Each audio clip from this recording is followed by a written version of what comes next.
Bon, alors là je suis au beau milieu de l'Anti-Quarter, qu'on appelle aussi le Rub al Khali désert. Il faut savoir que c'est un des plus grands déserts du monde et c'est aussi un des endroits les plus inhospitaliers de la planète.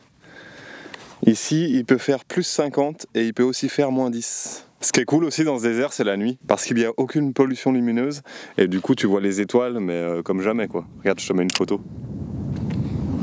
La température à cette saison, elle n'est pas hyper élevée. Il fait à peu près 25-30 degrés. Par contre, le soleil, il brûle, c'est incroyable. J'ai la peau toute brûlée. Mais c'est un des meilleurs moments pour visiter ce désert parce que sinon, comme je te l'ai dit, c'est 50 degrés facile. Donc tu vois, c'est un peu compliqué. Donc tu te doutes bien qu'il s'est passé pas mal de choses depuis la dernière vidéo qui était à Musandam. Donc je vais te faire un petit résumé. Je suis passé à Dubaï parce que j'avais 2-3 choses à y faire. Je voulais faire une petite vidéo, mais en fait c'était vraiment pas ouf du tout. C'est un peu comme Kuwait City. Donc je te montre juste quelques photos maintenant.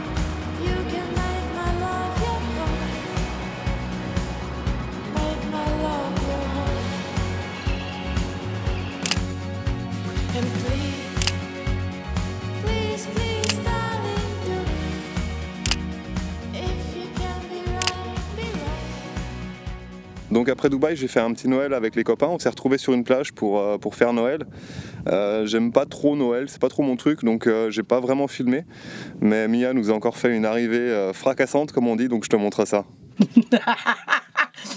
3 hours later. Il y a 100 personnes qui regardent Mia arriver dans le sable avec son camion. Et JB, que c'est celui-là qui a le 4x4, que si j'ai mis le sable, c'est lui qui va me sortir. Il me laisse me sabler comme ça. Allez, tiens, les chemins mauvais, prends-le Mia. Chat là, hein. Et qu'est-ce que tu fais là du coup? Bah, je te demande de l'aide. Et comment tu es une bonne personne? Bah, tu vas m'aider. J'en peux plus de cette fille. Mais arrête. J'en peux plus. Mais non, on s'aime, JB. Tu veux pas aller voyager ailleurs, plus loin, Ailleurs. là où je suis pas là? Tu sais? Non. C'est quand même lui qui m'a envoyé le point de GPS. En plus, il m'a envoyé les mauvais. Et après, en fait, c'est pour ça que tu m'as envoyé un point mauvais. Bah tu oui. voulais pas que je vienne. C'est raté. Bon, eh ben on va aller sortir Mia de là.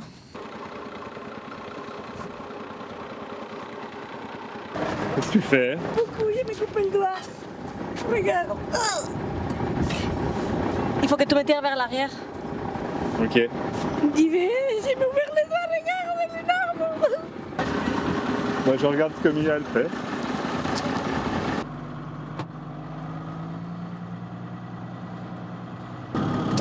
En fait la piste tu vois elle passe là, mais Mia elle s'est dit que passer à côté c'était mieux.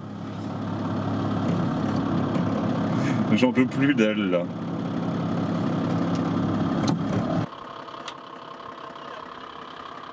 Il est sur ma sangle. Ah ouais sur ta sangle. Là t'as une... Oh putain. Ça va Raph? Ouais.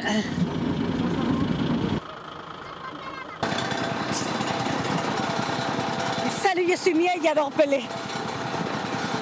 C'est mon truc à moi.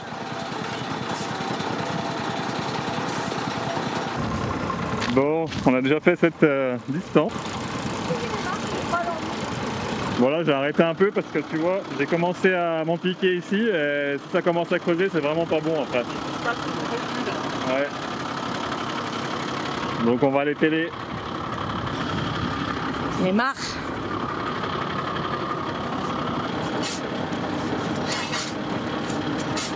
Quand t'as une copine comme Mia, faut avoir une bonne pelle avec toi, des sangles et tout. Des sangles, il y a des autres copines, il faut avoir certaines choses, et puis avec Mia, il faut avoir des sangles, des manies. Il y a des paroles mal les manies tantôt. Mais non, je parle pas. T'as vu, il y a des petits assistants qui m'aident à sortir le camion. Il a l'avantage, il arrive bien en dessous, tu vois. On ne les paye pas beaucoup, c'est génial. Et j'y vais, qu'est-ce qu'on pense? Ouais, C'est bien. C'est Châtelain, non? C'est bien embauché ici, l'embauche il est. Pas pakistanienne. Non, c'est en Suisse. J'ai rajouté un peu de longueur de sangle ici pour sortir de ces traces là. Et comme ça, j'aurai pas besoin de tourner en même temps. Je vais pouvoir me mettre bien bien droit sur la piste là. Parce que là ça fait un petit virage, il faut que je tourne, donc c'est pas foufou. Comme ça je sorte ces traces, je me mets bien droit et ce sera mieux pour tirer.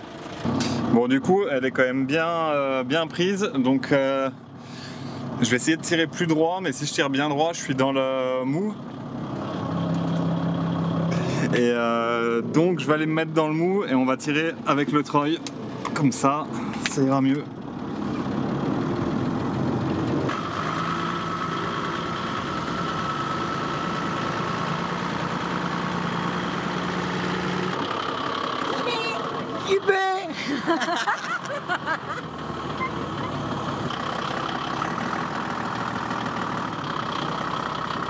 Je pourrais voyager ici en fait. Je peux laisser Patrick là, je peux voyager là et puis ma place. Allez, allez.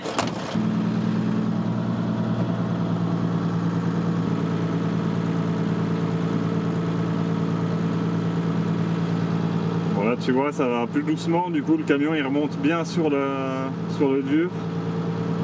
Ça tire beaucoup plus droit.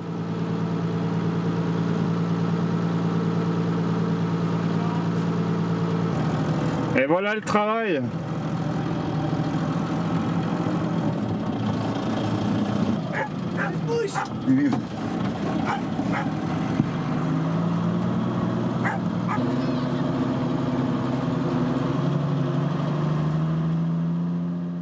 Donc là tu vois j'ai tiré le camion de Mia en partie avec mon camion, donc sans utiliser le treuil. Ça c'est pas très bon, je pensais que le camion était moins coincé que ça, donc j'ai essayé cette solution. Quand tu as un treuil c'est toujours mieux d'utiliser le treuil directement, parce que quand tu tires avec le camion sans utiliser le treuil, tu uses absolument toute ta mécanique, tu risques de créer des faiblesses dans tes ponts, dans ta boîte. L'embrayage il prend à chaque fois un bon coup ou un gros coup. Donc là j'ai essayé, ça a pas trop, enfin vu que c'était plus embourbé que ce que je pensais, je me suis remis droit et j'ai tiré avec le treuil. Mais l'idéal quand tu as un treuil c'est vraiment de toujours, tu te poses, tu te cales bien droit et tu tires avec ton treuil. Et en faisant comme ça, tu uses pas ta mécanique et t'as pas de problème, le treuil il est fait pour ça et tu abîmes rien quoi. La seule chose que tu peux abîmer c'est ton câble, mais après si tu changes le câble une fois de temps en temps c'est pas très cher, c'est vite fait et voilà, c'est vachement mieux pour la mécanique.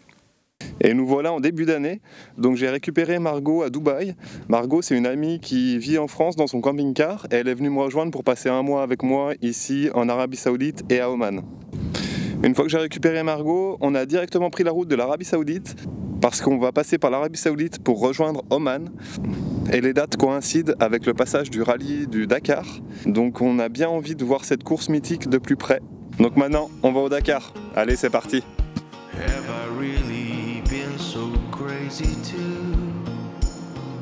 To think your love was mine, serenading to sinking moons. Oh, I've been so blind as our love was slowly turning blue. Bon ben on s'est encore ensablé. C'est la deuxième fois en 2 jours. Une fois par jour, ça va, c'est cool. Du coup, bah regarde, l'étendue des dégâts, c'est pas très grave, je suis en train de dégonfler. Margot est en train de pêler, chacun sa tâche. Et ça va sortir tout seul. Du coup, Raph aussi s'est empiqué là-bas. Donc on est chacun avec notre pelle et nos occupations. Bon ça y est, on est sortis tous les deux. J'ai été planté juste là et du coup c'est bien sorti, mais j'ai pas filmé parce qu'il y a des militaires qui sont venus parce qu'on est en plein sur une zone militaire ici et ils étaient très cool comme souvent quand il y a des militaires qui viennent nous voir. Et en fait ils ont juste pris notre identité et ils nous ont dit qu'on pouvait rester là sans problème parce qu'ici en fait c'est toute la zone là, c'est une zone militaire. Donc voilà, en gros ils sont venus voir qui on était, ce qu'on faisait ici. Et ils nous ont dit qu'on pouvait rester là sans problème et que si on les voyait passer et qu'on avait besoin de quelque chose, il ne fallait pas hésiter à les interpeller pour qu'ils nous aident. Voilà. Donc on va être bien là, il n'y a pas de bruit, je pense que ça va être très cool. Bon on est quand même pas mal là, regarde.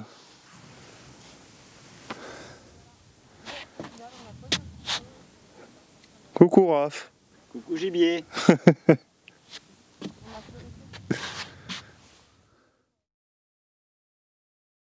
On est tout près du rallye du Paris-Dakar.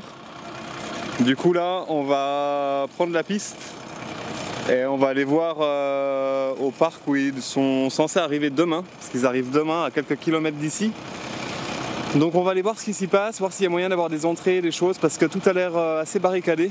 Donc voilà, on va aller à la pêche aux infos. Et on va sortir de toutes ces dunes, j'espère sans problème. Allez, c'est parti. Il y a toujours Raph, il fait le con dans le sable, il aime bien ça je crois.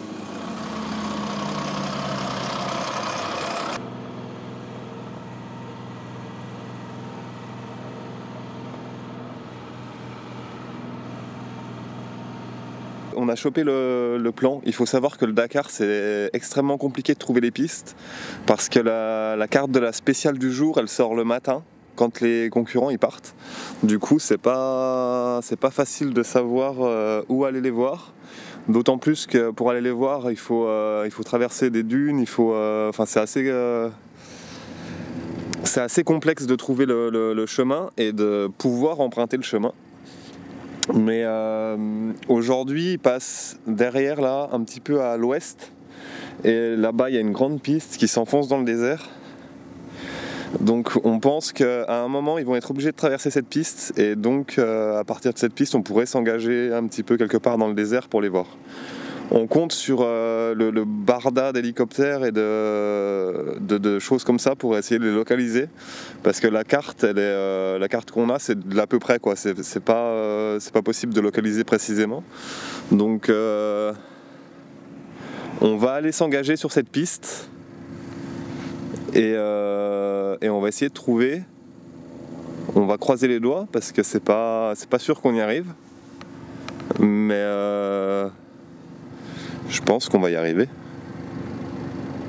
toute façon, si on prend la piste, on rentre dans le désert et c'est obligé qu'ils la croisent un moment, quoi. Cette piste-là, c'est obligé. Et là, je vois une voiture d'organisation qui passe. Donc voilà, on va aller voir ça. Il y a déjà des hélicos qui arrivent, ça commence à bouger sur le camp. A priori, ils arrivent à partir de midi, les premiers. Et demain, ils partent à partir de 4h.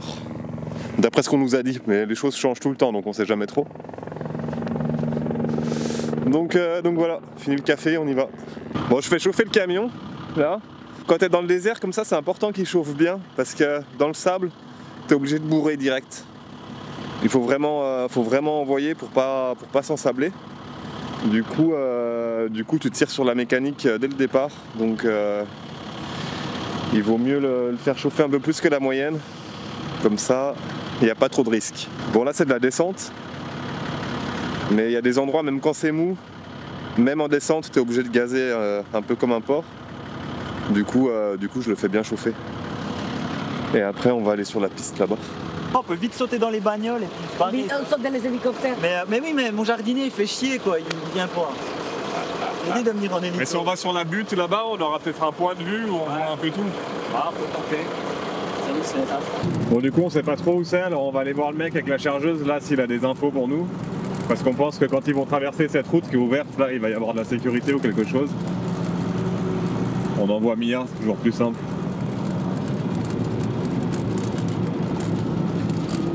Les gars ils savent pas plus que ça, tu vois, je pense qu'ils ont été avertis qu'il faut faire attention et puis voilà.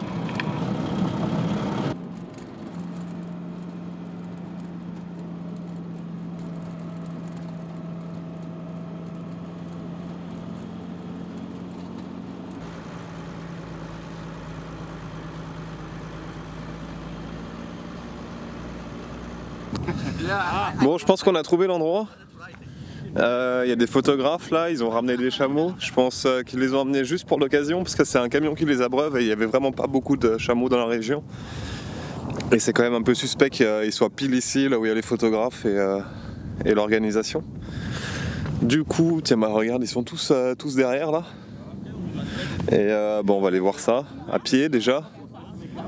Et puis peut-être après on va avancer un peu en camion. J'y vais. Tu crois que je peux m'amener un chameau avec moi? Bah oui. Oui?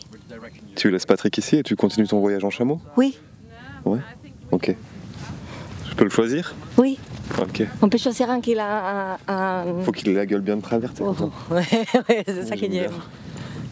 Et le machin, comment il s'appelle le siège là? Le siège, la bosse.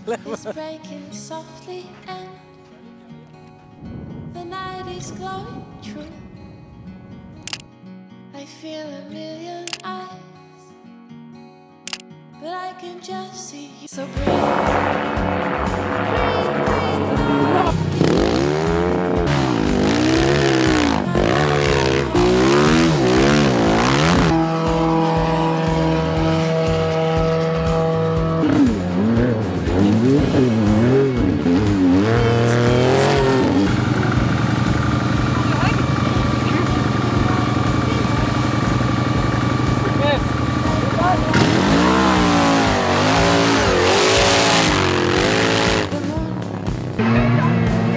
Is rising somewhere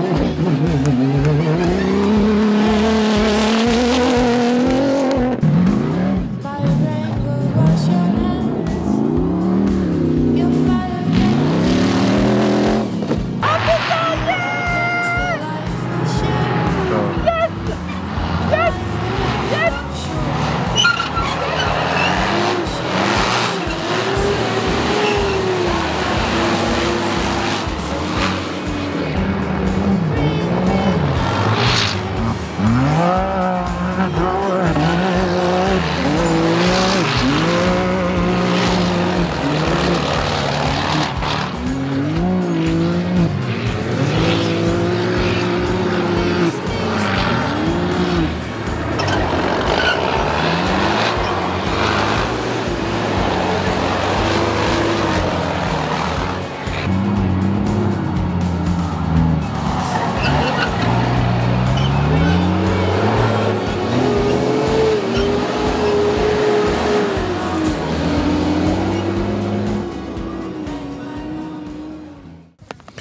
Bon alors les camions au Dakar c'était quand même vraiment impressionnant quoi.